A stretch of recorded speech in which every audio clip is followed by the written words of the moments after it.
Oiê, tudo bem com vocês? Aqui é a professora Kelly e hoje nós vamos para mais uma aula de geografia. E na aula de hoje nós vamos falar sobre um assunto muito interessante. A gente vai falar um pouquinho sobre a formação territorial brasileira. A gente vai buscar entender como é que o Brasil começou, né, essa organização e como ele cresceu em território para que chegasse até o formato que nós temos hoje. Quando a gente vai lá e olha o mapa do Brasil, no início não era daquela maneira. O território era menor, era diferente. Como é que as coisas foram acontecendo para que se chegasse ao ponto, né, ao formato que hoje é o território do Brasil? Então é sobre isso que nós vamos falar hoje. Me acompanhe. Então, nós vamos falar um pouquinho sobre o que é colonização. Para a gente entender a formação do território brasileiro, esse é um conceito importantíssimo. Colonização, gente, é a relação entre uma sociedade que se expande, quer dizer, um país que quer ocupar novos territórios, né? E esses lugares onde ocorre essa expansão. Ou seja, significa uma conquista territorial. Então, quando a gente fala de colonização, nós estamos falando de um povo, de um determinado lugar, que vai procurar ocupar, tomar novos territórios. E aí a gente vai compreender como isso aconteceu aqui no Brasil. Esse mapa mostra para nós como era a divisão dos povos indígenas na época da chegada dos portugueses aqui no Brasil. É importante a gente destacar o quê? Que não existia um único grupo indígena, né, um único grupo nativo vivendo aqui no Brasil. Pelo contrário, eram vários, eram diferentes tribos, com diferente cultura, com diferente forma de falar, né, a língua. Então, eles eram grupos que não viviam da mesma forma. Eles eram bem distintos entre si.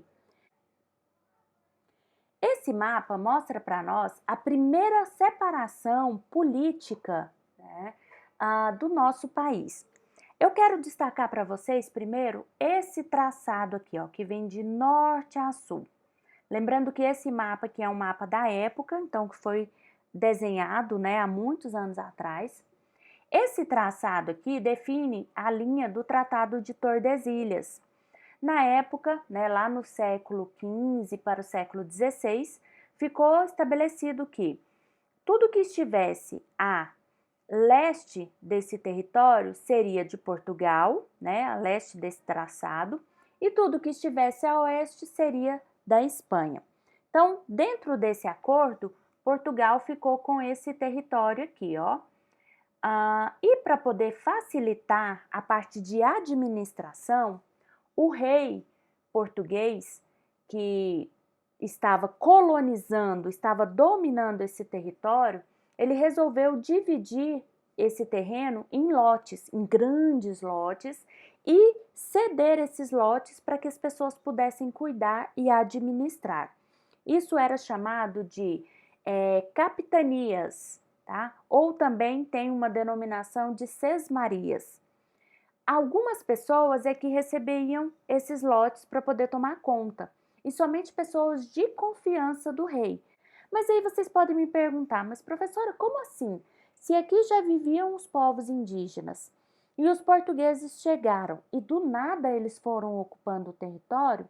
Olha, gente, infelizmente teve muito conflito, teve briga entre eles, teve mortes, muitos indígenas morreram por diversas causas, guerras entre eles e os povos portugueses, os europeus, e também por doenças, porque os índios não tinham, o organismo deles muitas vezes não tinha conhecimento, não tinha defesa para certas doenças, então uma simples gripe poderia matar, né, ali todo um grupo de indígenas. Então, para os povos que já viviam aqui, foi algo assim muito brutal, né? Eles foram invadidos, tiveram seu território tomado e ocupado por outros que muitas vezes faziam isso a partir do uso da força, né, da morte de outras pessoas. Esse outro mapa vai mostrar para nós como era o território lá no século XVI, né, e como estava dividida aí a economia da região. Então, nós vamos ver aqui, lembra lá que eu falei do Tratado de Tordesilhas? Aqui está ele, né, dividindo a parte de Portugal e a parte que pertencia à Espanha.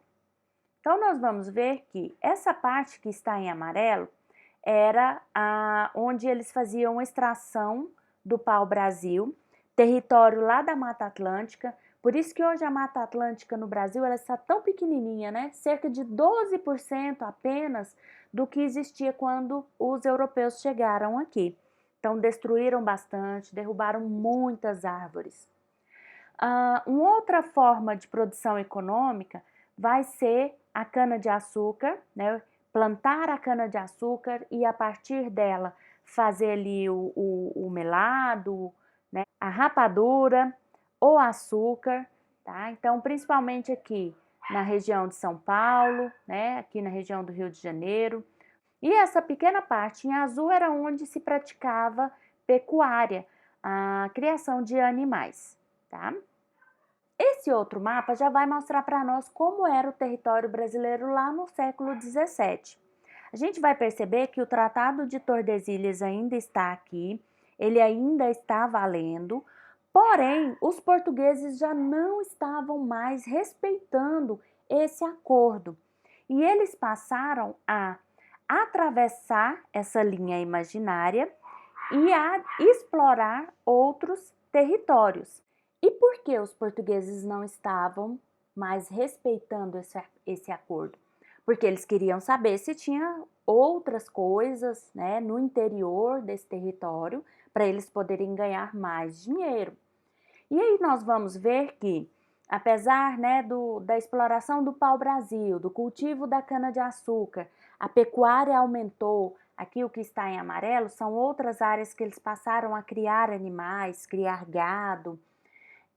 Eles vão buscar explorar um outro tipo de produto chamado drogas do sertão. O que são essas drogas do sertão? São plantas, né, principalmente aquelas destinadas a uso medicinal, a produtos extraídos ali da natureza que seria interessante, que seria importante para a parte de comercialização.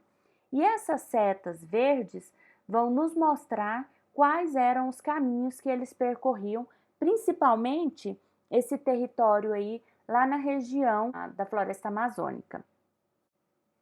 Dentro dessas drogas do sertão, a gente pode destacar que eles estavam buscando explorar alguns produtos como, por exemplo, o cacau, a baunilha, o urucum. Então, é um tipo de produto que não era comum na Europa, então eles tinham interesse de extrair esses produtos daqui para poder vender lá fora e com isso ganhar mais dinheiro. Já esse mapa mostra para nós como era a expansão, né, como ocorreu essa expansão do território já no século XVIII. Como vocês podem perceber, agora já não tem mais aquela linha, o Tratado de Tordesilhas. Ele foi colocado em desuso, já não funcionava mais, né, os portugueses já não respeitavam e ele já não tinha mais validade. E aí nós vamos ver que algumas atividades se expandiram muito, principalmente as ligadas à parte de pecuária, que é o que está em roxo, né, criação de gado. O que está em marrom é a mineração, a extração de ouro, de prata, né, de pedras preciosas, foi muito intensa também. E aqui na região da floresta amazônica, né, ainda continuava a extração lá das drogas do sertão. E essa parte azul é onde ainda tinha pau-brasil. Então, no século XVIII, houve um avanço muito grande no território, principalmente por conta das bandeiras. O que era bandeiras? O governo português incentivava para que as pessoas fossem para o interior. Então, tinha tanto aquelas que eram organizadas pelo próprio rei, né? E tinha aquelas que eram organizadas por particulares, mas tinha permissão da coroa portuguesa para poder explorar esses novos territórios. É importante destacar também que a busca por esses novos territórios e outras riquezas vai trazer pontos positivos, né, de desenvolvimento para a coroa portuguesa, mas também vai trazer alguns conflitos, alguns atritos. Por quê? Principalmente São Paulo, que vai ter muita gente lá do estado de São Paulo saindo em busca desses novos territórios, dessas novas possibilidades. Só que o pessoal de Minas também tinha muito interesse em explorar, em ocupar esses novos territórios. Então, esse conflito entre os paulistas e os mineiros foi chamado aí de Guerra dos Emboabas, que era justamente essa disputa por novos territórios entre paulistas e mineiros. Esse mapa já mostra para nós a configuração econômica durante o século XIX. No século XIX, a gente vai ver que vão surgir outras fontes de produção econômica, como, por exemplo, o café, né? O que está aqui, ó, em marrom, foram áreas onde começou a produzir o café. Essa parte em verde escuro aqui é a produção do mate. O verde mais claro é a produção da pecuária, né? Criação de gado. Algodão aqui no Nordeste. Cana-de-açúcar ainda continuou existindo, já não com tanta força, né, com uma produção muito grande, mas ainda existia a produção da cana-de-açúcar aqui nessa região do Nordeste, aqui na região Norte. Essa parte em marrom aqui, continuou havendo, né, a exploração das chamadas drogas do sertão.